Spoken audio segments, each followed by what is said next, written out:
မယန်းဒီစားရည်စိန်ကျွတ်လေးရဖို့ဘယ်လိုမျိုးစိန်လဲဆိုတာမရွှေဒီနေ့ပြောပြပေးမယ်နော်ဒီလိုချိန်ကစားရည်စိန်ဖို့အကောင်းဆုံးပဲဘာဖြစ်လို့လဲဆိုတော့အရန်လည်းမယွင့်သေးဘူး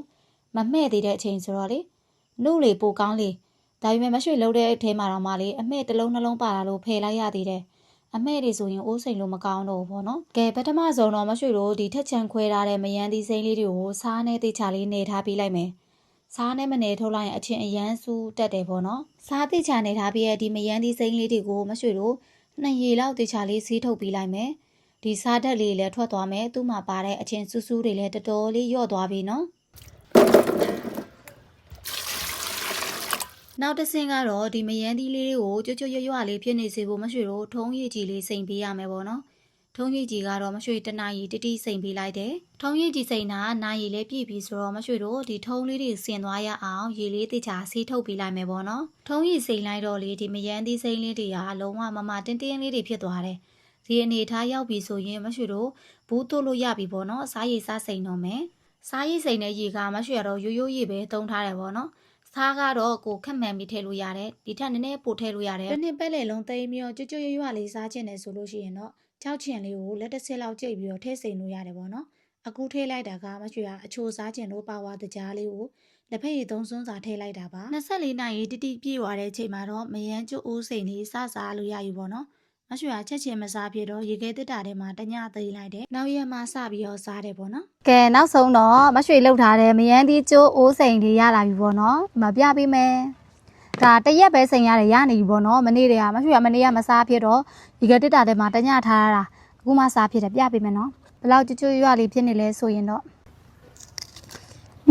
ကျွတ်ရောချင်းနဲ့နည်းနည်းလေးပဲရှိတော့ဒီတိုင်းအောင်စားလို့ရနေပြီ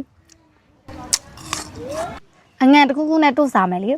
ငပိတောင်ရဲ့တကြားလေးတွေထည့်ပါမယ်အငန်ပြရေးထည့်မယ်နဲ့ထက်ဆက်ချင်တော့တေချာလေးဖြုတ်ရတဲ့အရည်လေးရပြီမကြည့်ဆယ်ရောမကြည့်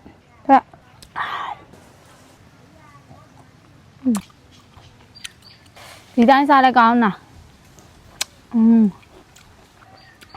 ဒါနဲ့တို့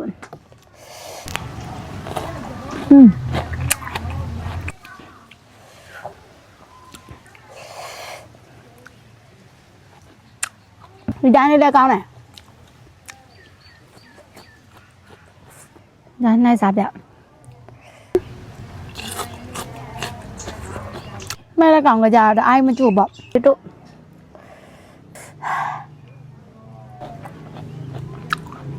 နောက်10ဘူးလောက်ထည့်ရမယ်ဒီထည့်ပြီးစားကြည့်မယ်နော်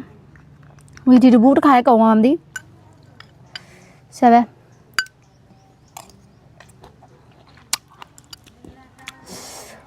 ကော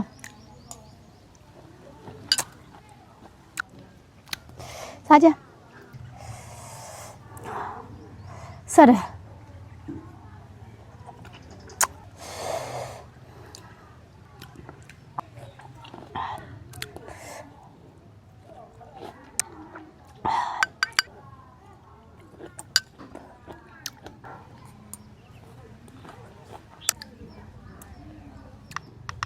ကဲဒါမျိုးလေး